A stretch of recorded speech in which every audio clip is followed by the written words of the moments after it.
You know what time it is? It's time for Anchor Watch.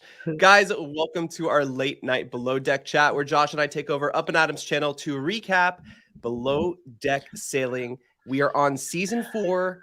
Hello, everyone in the live chat. Hello and welcome, Josh. It's so hot. It's so hot. And to make it worse, What's so hot? I think 90% of the air is full of pollen right now. I think I'm breathing pollen. Oh, so no. I'm hot. My head is hurting. And to regulate my temperature, in honor of our old shows, I'm doing the show. You're not wearing pants. pants. I mean, hello. And who says you have to do that just on the old shows? You can do them on the new shows too. I know. I kind of. Well, it's summertime, folks, so we might be doing pantless shows all season. I hope you guys are ready. Lord. Well, Josh, we hope you feel better soon. Listen, speaking of hot, right now, if you guys don't follow Colin from Below Deck Sailing, his YouTube channel called Parlay Revival, they are crossing the Pacific from the west coast of Mexico to French Polynesia and beyond. They today we're crossing the equator and went live from the boat, which was so awesome. So if are you they want to using like Starlink, you think? They're using Starlink. So I think we've talked about that a little bit with Captain Sean, but we got to ask him. He is here tonight. So if you have any questions, be sure when he comes up to put them in the live chat. But there was a lot of people in his live chat, like 2,500, 3,000 people. And it was crazy to me just to think you're out in the middle of the ocean and you are live streaming. What a time we live in.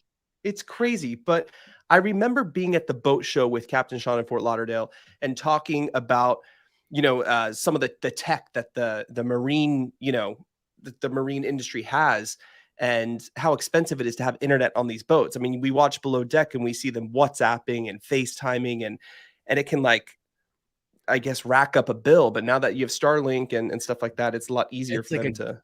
It's a game changer. I mean, you could literally have access from anywhere on the globe now. It's insane. Yeah. So thankful to Starlink. We got to see that. If you guys haven't followed his channel, it's in the description right below here.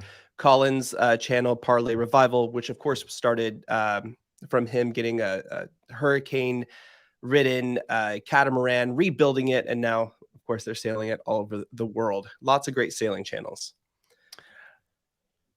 This week, what did you think of this week's episode? I don't know. I was going to say our favorite channel for sailing is Below Deck, or is Bravo right now.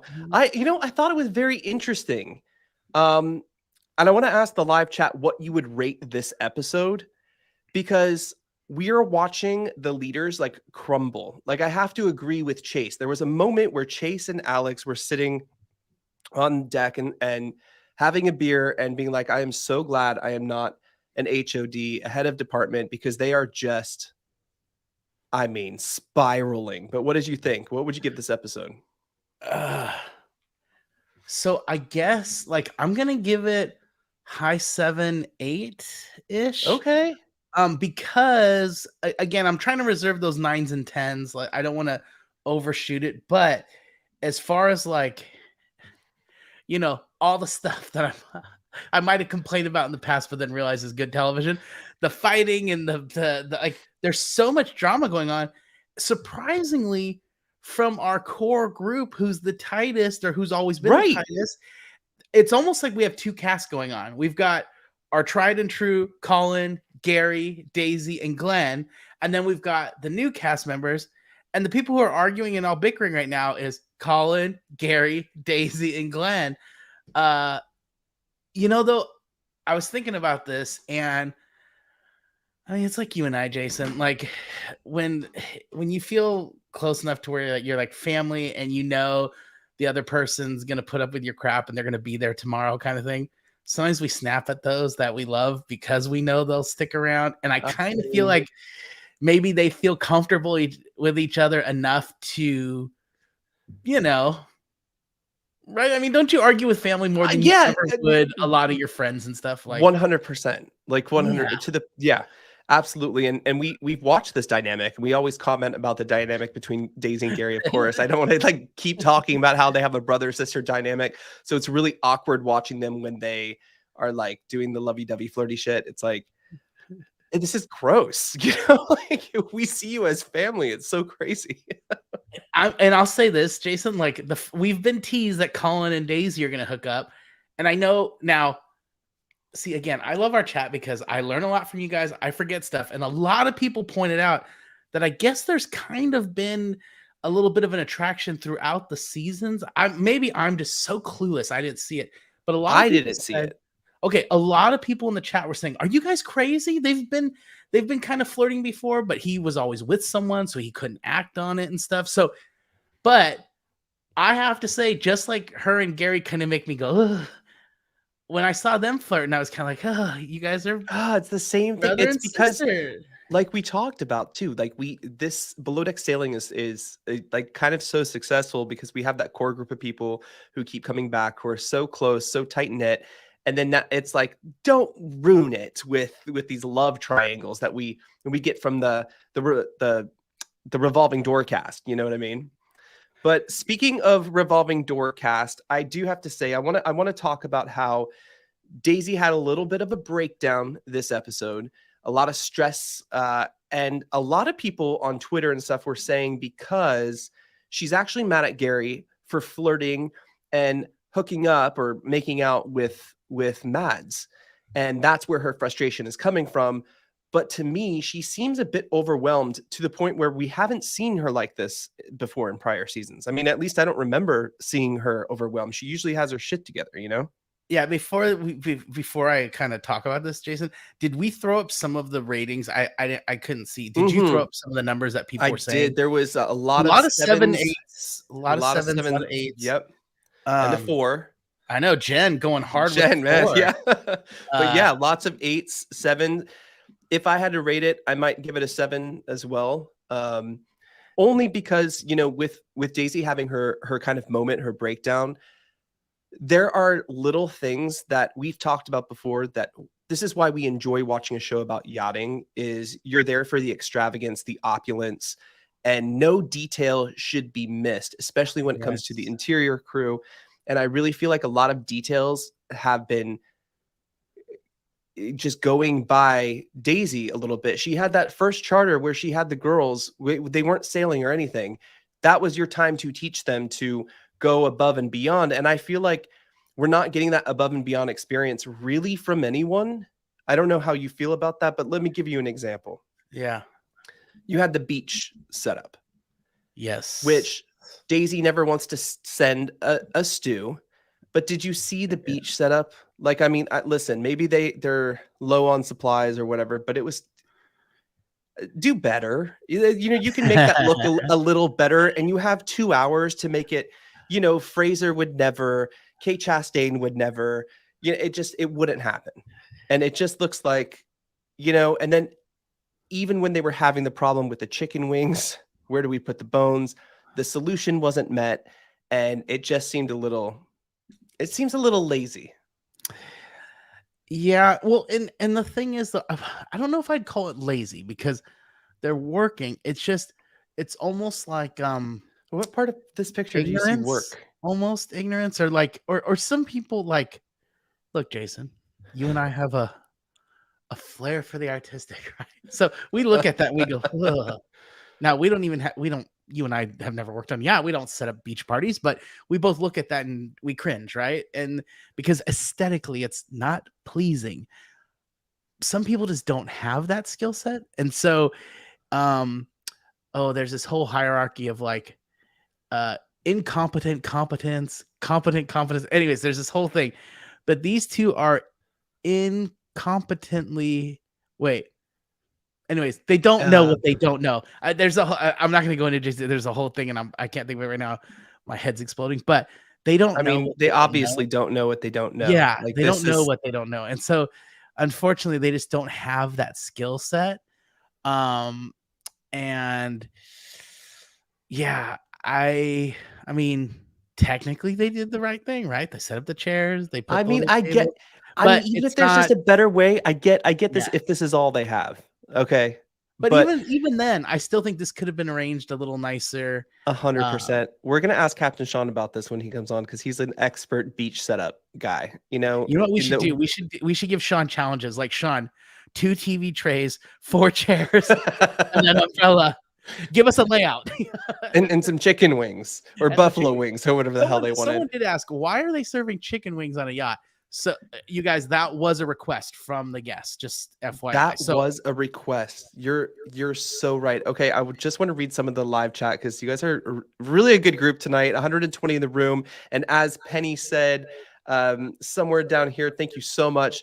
Hit that like button. It's free, and that is our tip, and we really appreciate it. So if you can, go ahead down there and just do a little click. Yes, Jen. Andrea, we did say Colin was live tonight on his channel. Amazing, so fun to watch. Let us know what you thought about that. Jen, you gave it a 4. I was going to say, Jen, you gave it a 4. I'm watching the chat here. I'm waiting for your response, but why a 4? I just want to hear some of your thoughts because you could have some very valid points. So I really want to see why you gave it a 4 out of 10. It's that beach setup. Like I give that beach setup that doesn't even get a 4. Yeah, or that's that alone. That I think that's a 2 out of 10. But well, yeah. So a lot of people are tearing apart the chicken wings here. Guys, just so you know that the primary did request it. So they were trying to, serve up to his request. So yes, I mean, listen. Can you think of a worse food to eat though, Jason? When your hands are full of sand, let me take barbecue sauce, chicken, and rub them into my gums. No, not at all. And that's the point. Like, especially on the beach, you don't want something that's like sticky and nasty that you want to like, grab and play because you're sitting there, right? You don't even have a bowl to put the wings in at this point, right? You don't have anything.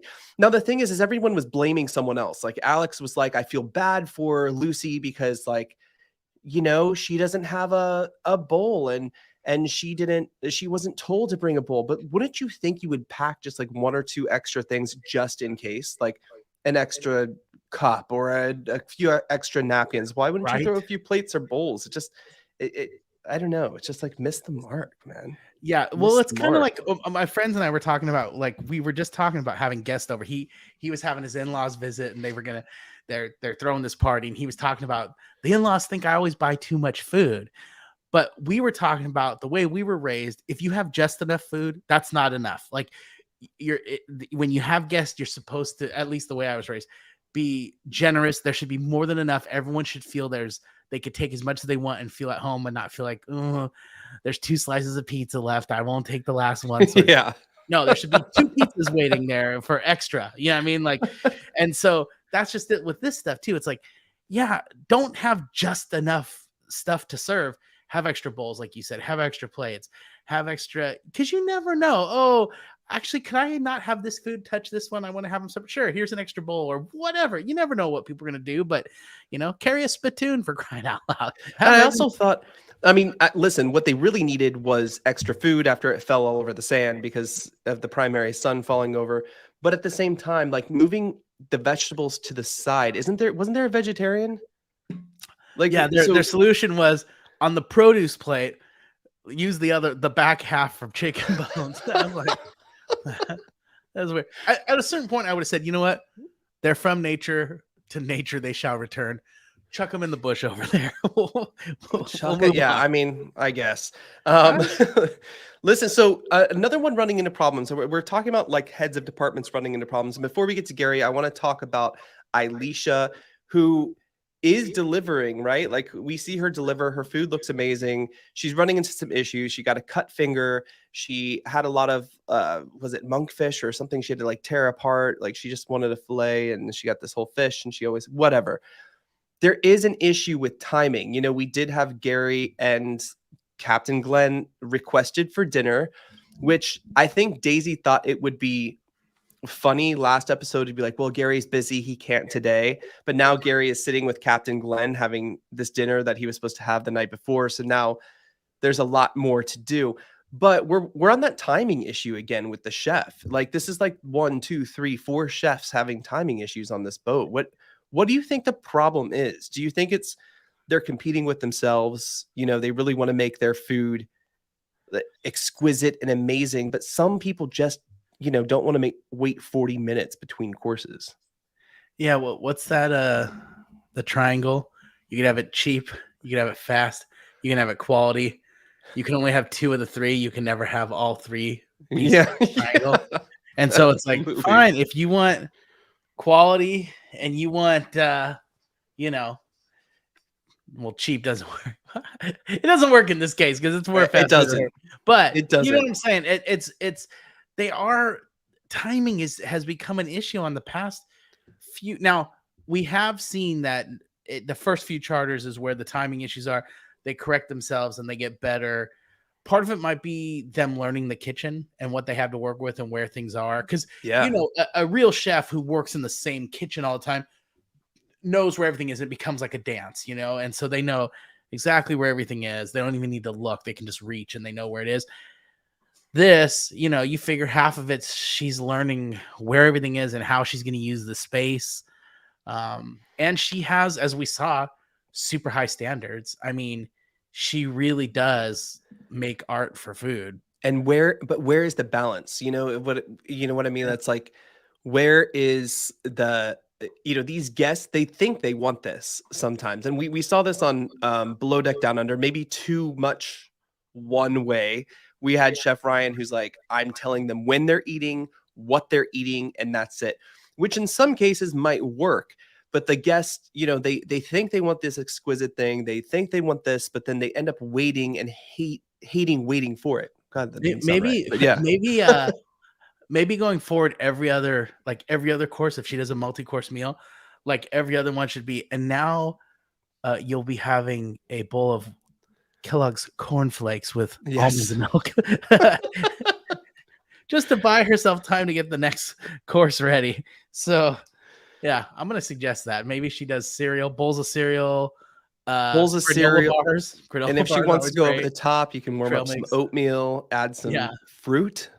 Like get weird bowl of Cheetos. You know what I mean? Maybe for one of the party, maybe like at one of those white parties they like to have on the boats, just do a whole or like Chef Boyardee, like rub it. Does pasta always have to be fresh made? Can we do from a can? Every other course would have been better than those chicken wings on the beach. I can tell you that. Okay, listen, I want to, since the live chat's talking about it, I want to get to Gary in a second, but everyone's pissed at Gary. Guys, we will talk about Gary. We will talk about that, but another person people are kind of at too is Glenn, and they're not really liking his leadership approach this season. Guys, and I saw a comment about Reddit earlier in the live chat. It is just a rabbit hole. Don't go down it. But a lot of people are kind of just disappointed with his way of managing, that he is friendly with Gary. But we did talk about on the last recap that Gary and Glenn have worked together for a long time, and even on the off season of Below Deck, they still work together. So what's interesting is I feel like we're having Captain Glenn issues every other season. Like the first season, everyone was like, where was he? He wasn't very involved. Then the next season, he was really hands-on, but like he had the perfect balance. Then, or something like that. Like it feels like every other season. This season, it feels like people are griping about him. And so does that mean next season he's going to correct course and we'll have, the Glenn we like? Look, I still like him a lot. He's still a captain. Oh, I think he's great. Favorites. Yeah. But this season, he's now. Okay, here's my question to you, Jason. Okay.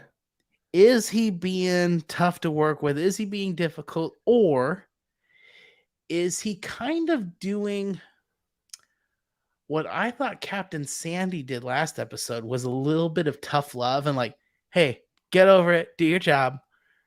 Time to put on your big girl pants, time to put on your big boy pants and do the job. And then by the end, they were grateful for it. I kind of feel maybe, I don't know, the chat room's probably going to destroy me. Maybe he's kind of pushing, Daisy, who's maybe complacent. She's kind of griping. Yeah, no, I see that. I didn't see it before. I was thinking, okay, maybe you're being a little hard on her, but like I'm watching some of the things happening and the arguments with Gary on like who should be where and who should go there. It should just be a yes. Like I just feel like everything is a yes, especially on a yacht. We're used to this group of people, this crew of people really working together. They're always like looking to really help each other out. We've seen Gary in the past do dishes, and all the crew was running plates this time for the kitchen, So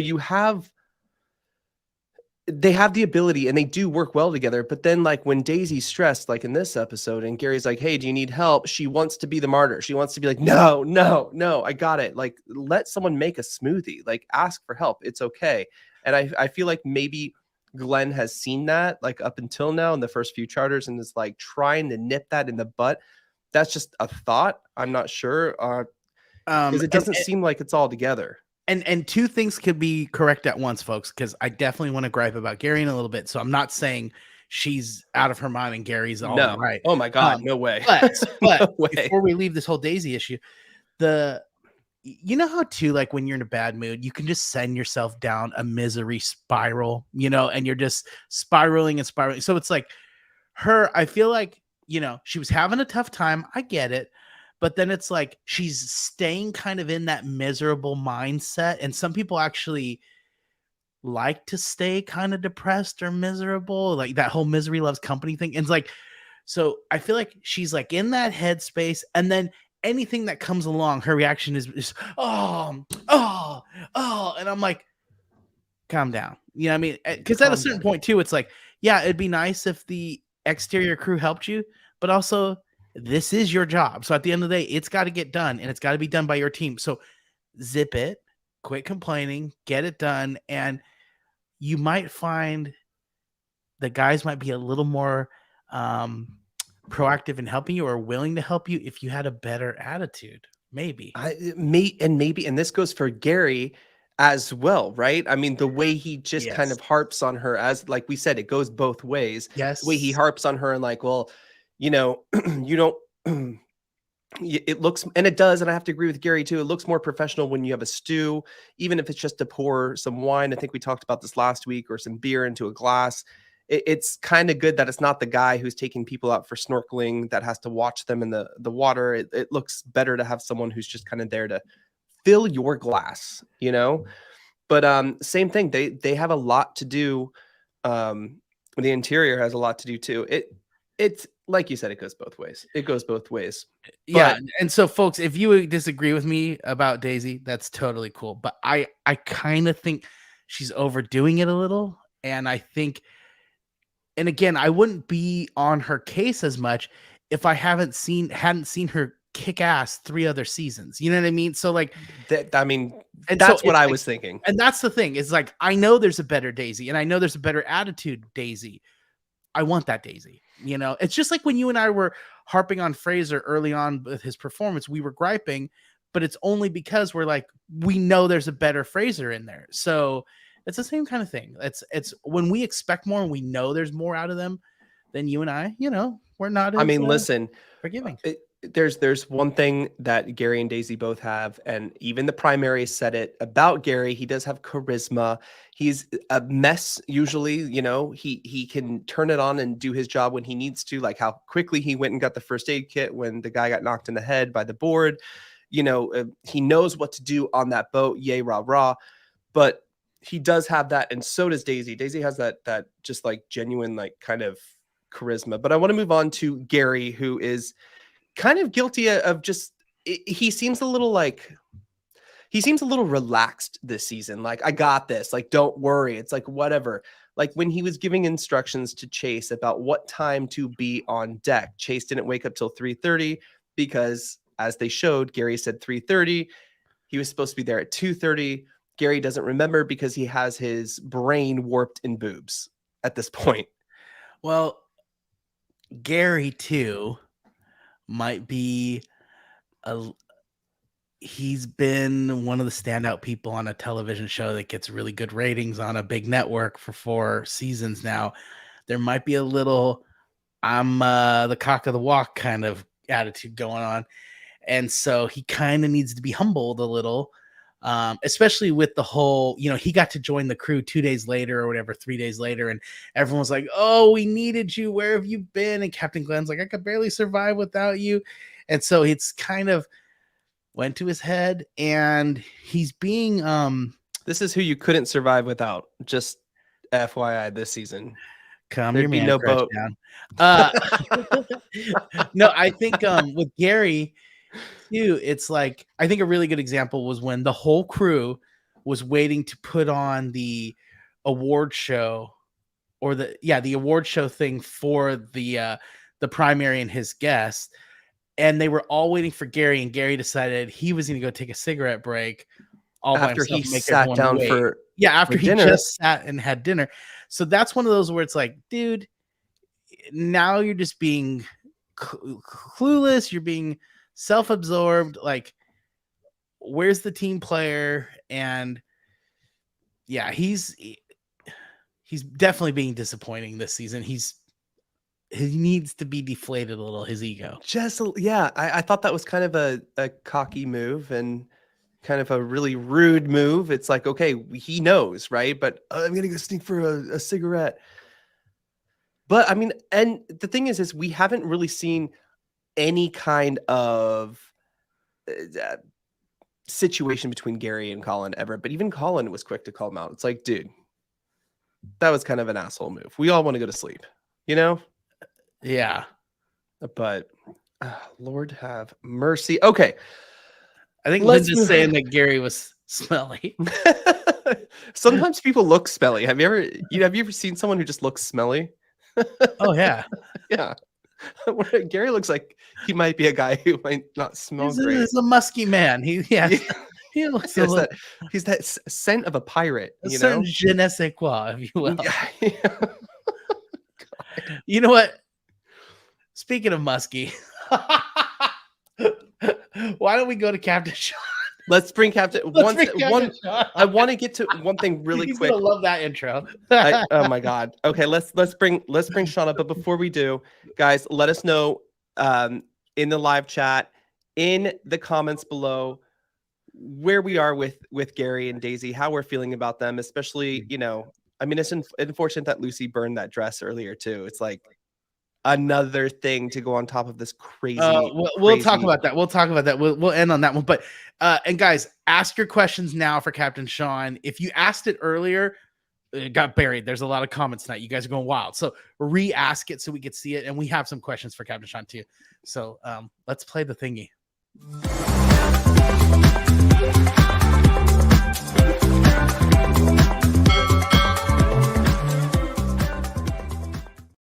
Boom! Captain Sean is here. Speaking of smelling like pirates, where are you tonight?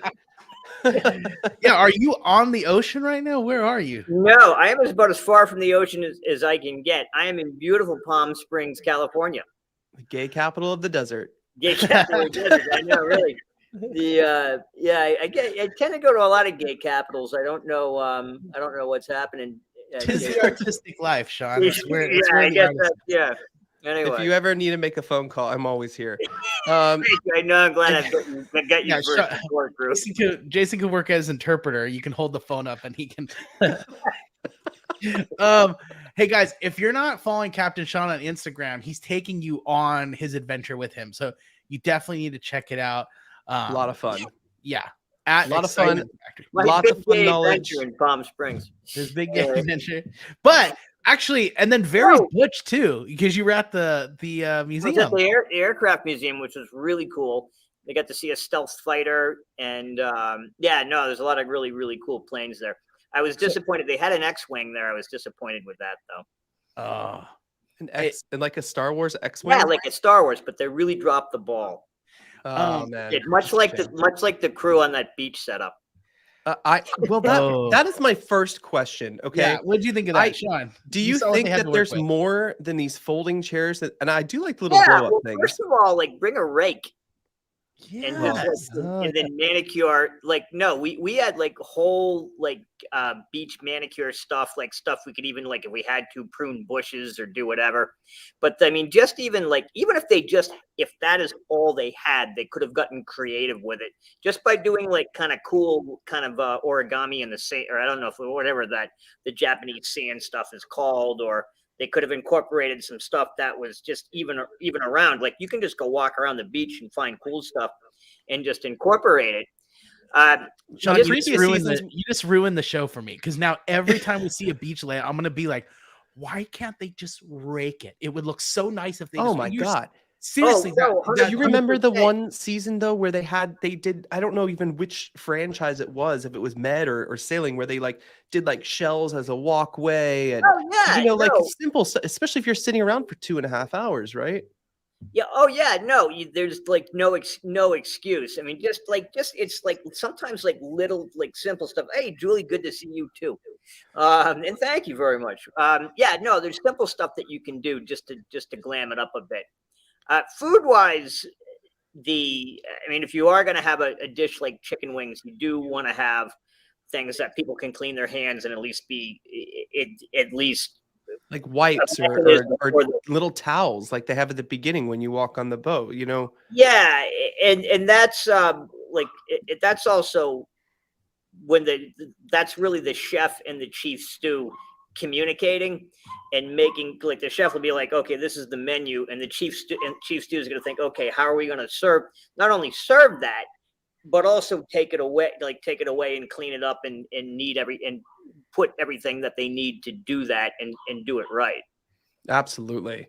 I do have another question because in this episode, we saw Glenn kind of, well, without a better word, parking the boat at the very end, and the primary just like wanted to talk his ear off. And That happens Glenn, all the time. does it? I was going to ask if it did happen all the time, and how distracting is that? Even if you know what you're doing like really well, do you feel like there's? It depends on the situation. Like if I mean, that Parsifal, the way that boat handles, once you get the thing lined up, it definitely backs pretty straight if there's not a lot of wind. So Glenn's able to I mean, he's driven this boat long enough that he can put that thing in and have a conversation at the same time. There's a lot of stuff. There's a lot of muscle memory and reflexes that are built in. But yeah, that's a huge part of the job, is to like because especially on a boat like that, you can't get away from the guests. And that's part of the show. I mean, I would liken it to being like a musician on stage, and like a guy could play the guitar and take requests at the same time. And essentially that's what Glenn's doing. Or another comparison, Sean, maybe this is kind of like the difference between being a chef in a kitchen or, you know, the line at Subway. Like they're going to watch you make the Yeah, exactly. I'm comparing captaining a multi-million-dollar sailboat to making a Subway sandwich. You want the chipotle mayo? No. Anyway. Yeah.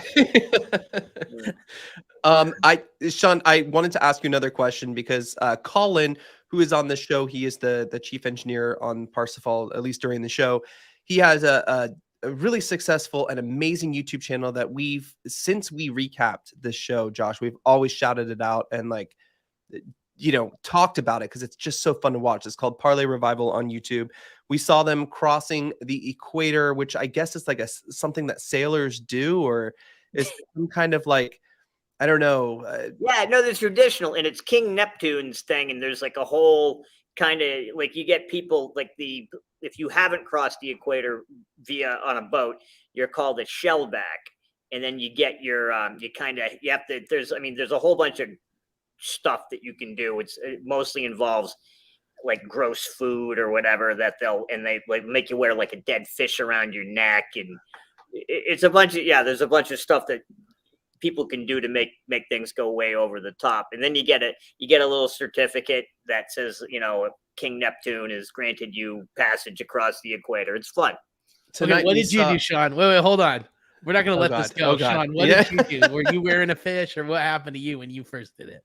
So that was like my chef, Marcus. He had been across the equator like a couple of times. And Marcus looks like, he's built like the chef. He's built like Schwarzenegger. He looked like Hugo Stiglitz from the movie Inglourious Bastards. And oh, geez. He was like a human tank. We had him dressed up as King Neptune. And our chief stewardess, Haley, was dressed up as like his assistant mermaid. And he made this like vile stew. We had to wear like literally dead fish around our neck, and he put like vileness on us, and you got to stand there. And then they like hosed us off. It was just kind of ridiculous juvenile. That's on the YouTube channel, Colin was dressed like I guess Neptune. Neptune. Yeah. It was really fun to watch. Yeah. Really cool. But one of the the cool things too, and I know we've talked about this on maybe a previous episode. We know that on board the yacht, a lot of people have to use the internet and expect some fast service. But someone was telling me at the boat show, I think it was Fort Lauderdale boat show, like Neptune. That wait, say that again. I said, yes, I would dress up like Neptune. But yes, 100%. And it better be good. Listen, if we have to, get the costume designers in, we will. I'm in Palm Springs. I'm sure there's a Neptune costume. If not, there's a Bette Midler costume or something that you can go pick up. Yeah. No, but I know that they transitioned a lot of boats have been like going to Starlink instead of whatever they were using before. Does that save them money? Oh, huge amounts of money. Like most of the guys, they started off getting the RV package, which so you can be mobile with it. And I forget how much it was. Like, it wasn't that much money, but it was like a couple $100 compared to thousands. And then there's the little dish, it just automatically tracks the satellites. I got a friend of mine's got a cabin up in Maine. It heats up and melts snow on it. I mean, it's just, oh yeah, it is. How much money could that save? Like hundreds of thousands of dollars per year. Wow. Hundreds of thousands. Wow. Yeah. Because I mean, like one charter, if you had let's say you had 12 guests on board a charter, all using their cell phones. Yeah, we cranked the bandwidth up, and sometimes I've had like $40,000 internet bills. Holy! So this is that's a big deal. Like Starlink entering this huge. In the Marine package, they're gonna put that out at like $5,000 a month. But I mean, compared to the 30, 40, like $100,000 some guys were paying. I mean, it is. That is insane. And the service is really good. Hey, Sean, I'm just looking at the Starlink website right now. For maritime right now, they're saying as low as $250 a month. Yeah. With a one-time $2,500 fee. I mean, that ain't nothing compared to. No, it's so good, and it's such a game changer. Guys are just like taking out and those big domes they've got on top. Yeah, those are the satellite dishes are in there. And I mean, we paid on Latitude when we did the conversion in 2014 from a company called MTM to KVH because we were traveling all over the place. Just that conversion was like $250,000 to run all new wires and stuff. This is literally like an antenna and a cable, and you're good to go. Now, so there are some limitations. There's to it, but for the most part, for 95% of what we do, it's monkey proof. It's just the way to go. Well, and I figure for the guests, at the bare minimum, the guests just doing surfing and emailing and stuff. I mean, that's more than adequate, Oh yeah. Well, also too, we're streaming. It's like we used to carry like a system called like Kaleidoscape on board, and we'd buy new DVDs like every month. And so now just by being able to stream, we don't have to do that. So I mean, it's just crazy watching Colin in the middle of the Pacific Ocean streaming like in almost 4K. It's crazy. It's crazy. Yeah. Or sexting, whatever you want to use it for, it's there. Starlink has made it available. Mention that because when we were coming up over the top on Latitude on the backside of Alaska, we were so far north that our satellite didn't work because we had to switch to an Iridium satellite, which is super slow, and there are Iridium plans. But anyway, that's Iridium satellites are polar, or the satellite is right above the North Pole and above the South Pole, whereas the rest of the satellites are pretty much around the equator in those bands. So we were so far up north, we once we got above like 71 degrees, we lost our internet for quite some time. But when we came back, the internet came back on, and I noticed this spike, and I was like, what the heck is this spike? And I can look at everyone's IP addresses. So it was one of the stewardesses that I had. And I asked her, I go, what's this spike on here? She goes, it's been a really long trip. I go, yeah. She goes, I had to watch some girl-on-girl porn. And I was like, okay. And I told the owner, Anil, that, and Anil's like, okay, well, I guess you got to do what you got to do. But you know, and yeah, we let her slide on that one, but it was like a $1,500. Wow, Yeah. that is some expensive That was some porn for expensive sure. girl on girl porn. Yeah. Captain Sean, I know you had 1 or 2 questions that were sent to you. Yeah. And So the one question was like, what do you do? Have I ever had the anchor drag on me? Now, is this some kind of code from the world? That's why I paused. like on you, like you had. I'm I mean, I'm like handing this to you. I know, and it's too obvious. Yeah. Have you had your anchor drag? It's on a hot day, I notice mine drag sometimes. No, have you had and tell everybody what that is just so they know. Okay. Like in the So real. all right. So like it's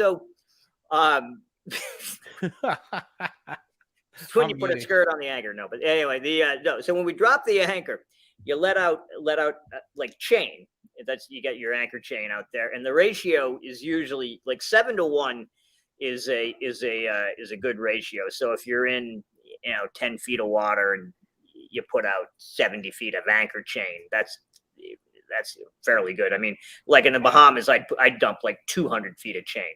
So as the wind blows, the boat's going to slide back. But you can generally tell where you drop that anchor. So that chain will get tight and will sit there and the boat won't move and you'll swing around a little bit. But if you start noticing on the chart plotter that the boat's actually going back a bit, it's dragging itself across the bottom. So depending what's behind you or what's around you, that can be really bad. So if you're like a couple times, when I was on below deck and we were off St. Kitts, we're anchored pretty close to the land, and we had to really be careful of how hard the wind was blowing, because we could drag and eventually the boat would go aground, and that's a really bad thing. So yeah. Is it because the wind is too strong, or is it because the anchor hasn't got a good bite? Like what? That's a good question. And you get, that's actually a really good question. So you get some areas that have excellent holding, which is like generally like mud, but not clay.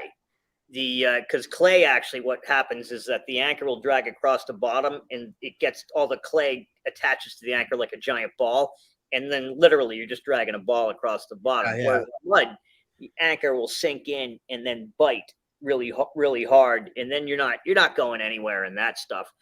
Rock is, if it's loose rocks, it can be good, it can be bad, because the rocks can break off, or the anchor could just get so stuck that you're never getting off. So the bottom conditions, yes, 100% determine if you're going to drag or not drag. Sand and eelgrass generally pretty bad, because it's like a plowing in a field. There's nothing for it to bite onto. Yeah. And that's where you've got the weight of the chain, which actually helps you out. So you dump a lot of chain, there's a lot of weight on that, just even to lift that chain. But you get in situations where the wind starts blowing above like 50 knots to like 70 knots, or like a hurricane in 90 knots. It doesn't matter how much chain you have out there, that boat's going to go. And when you have a boat like Parseval, which has a big mast, you have so much, just for lack of a better word, sail area, even without the sails, that the boat is affected pretty dramatically by the wind. And you can do things on that boat to mitigate that. If you've got enough water underneath you, you can drop the boat has a swing keel. You could drop that down and maybe put up just a little bit of the sail, so the boat will sit right into the wind. Yeah, that's a great shot right there. That gives you a perfect example. So if the wind started howling, and that's Sardinia, which is like, that's Cala de Volpe. Yeah, the shallower you get closer, that anchor would start biting. But what you don't want to have happen is you drag right into that boat behind you. And you could even get into a situation where the chain wraps around his chain, and then you got a really big mess, especially if the wind is howling. Oh, jeez. Wow. It gives me anxiety, like just thinking about all the stuff you have to worry about. And that's why, like on these boats, something like people always ask me, what's your favorite part of the trip? And I say the dock, and 100% it is, because it's like, if I'm on anchor, it's just I'm like, kind of asleep, but not really. It also depends on like who you have for a good crew. like how sharp they are and if they're watching stuff. And like the question, and I always had a policy is that if no matter if you think we're dragging and you don't want to wake me up because you're afraid you're going to disturb me, I'd much rather be woken up than hear the crunch of the keel on on a reef or something. God. And I mean, anchor watch is the most important. Anchor watch is the most important thing. Even though Chase said in this episode he hates anchor watch, and I'm like, watch it, buddy. Yeah, watch it. No, I'm kidding. Okay, Sean, you had one more question for us. What was the other one? I forgot. What was the other question? Did I have another question? I forgot. No, maybe you don't. I don't know. I think Dragon Anchor is a good one to end on. You know what? The pirate smell was a good place to start. Dragging Anchor is a good place to end. Sean, we appreciate you so much. We've gotten you from all over the world. I feel like you are Carmen Sandiego. We never know where you're going to be when you pop up. Sometimes it's in Monaco. Sometimes it's in Holland. And now it's in the middle of the desert. Middle of safe the travels desert. Though. Safe travels because you're going to be heading home in a couple days, right? I'll be back. I'll be back on Friday, and then I'll be. I got. I was if you're wondering like why I'm out here in Palm Beach, it's it's a little vacation, but also it's a couple times we've been talking about the show that we're hoping to get it in production, and I'm out here talking to people for that very reason. And I was going to have a special guest this evening, but Leo and Cameron were both, they're a little shy about camera and there's contract stuff, so I couldn't get them on film. But anyway, well, we appreciate you trying. That's for sure. I know. I'll be right at dinner just shortly. Okay. As you see, guys, Captain Sean has a busy life. Sean, thank you so much for being here. Yeah, thanks, we buddy. appreciate it too, and we will see you very soon. We'll see you next week. All right. See you next week. All right. I mean, that's great information, especially I think we're going to see some like anchor dragging, which is kind of consistent with sailing for some reason sometime this season. Right after we let Sean go, that would have been a good question to ask if maybe the sailboats do it more because of the weight of them and stuff. Okay, we'll ask him next week. We'll ask him next week. Yeah. More in depth on anchor dragging, guys. More in depth on anchor dragging. Josh, as we end off really quick, what are we looking forward to next episode? And when are we going to finally see Colin and Daisy, make out? Do we have to? No, I mean, I don't want, it's gross, but yeah. Yeah, it's coming. Well, we saw that he was being very comforting to her, and they do have a night off coming. They were just getting ready for it, so we're gonna open this next episode with a night out. So we'll see. That's what I'm looking forward to. That was a lot of people's complaints where it was just a slow episode. This episode that I was reading, half the night out. Sometimes they give us half the night out, and they didn't even give us that. Like, yeah, I want some. You know what I mean? Like, we just went through 2 whole episodes of them on Charter. So but they've done it a few times before where they give us a whole episode of a night out, and I'm like, can we go back to the boat? But I know, like, especially when they do the whole day off thing. Like, sometimes those are fun because we get to a little more drama. A little more drama. I mean, listen, apparently Captain Glenn has set up something for them, some kind of dinner that he is taking them to on the tender. So I wonder if he has to also pick them up and what that would look like. But guys, if you haven't done so already, hit that like button. It helps us out tremendously. If you're listening on the podcast, I want to give a huge shout out. It's one of the highest listened to episodes. We love, love, love that people are listening on the podcast as well. And we will be back next week. Again, like Josh has said before, we always go in the comments after and talk to you guys. So definitely put all your feelings, thoughts, opinions in the comments below, even if they differ from us. It's kind of fun to see what people are saying. You guys have swayed my opinion many a time or informed me. I mean, let's face it, Jason and I aren't specialists. We're just 2 knuckleheads willing to get on camera and talk about this. So. Yeah, exactly. Not exactly. We're not catching everything. So you guys catch a lot for us. And totally love to give you guys credit for that. So thank you. And hit that like button. That's the best way, and really we're doing this for Adam's channel, like to say thanks for Adam for letting us be on here every week, which is just so generous of him. Hit the like button, hit the subscribe button if you hadn't yet.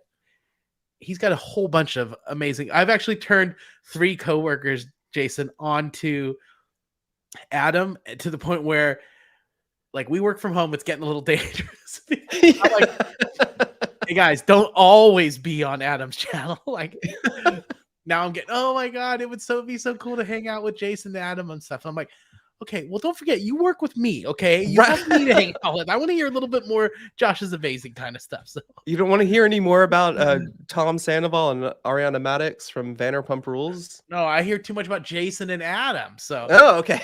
these coworkers are like in love with you guys. Anyways, thank you guys for watching. We love you guys. Thank you for being here. Chat, mods, live chat, Thank subs. you. Thank you so much. Thank you to Captain Sean for being here to answer our questions. And we will see you all next week. Have a great night, everyone.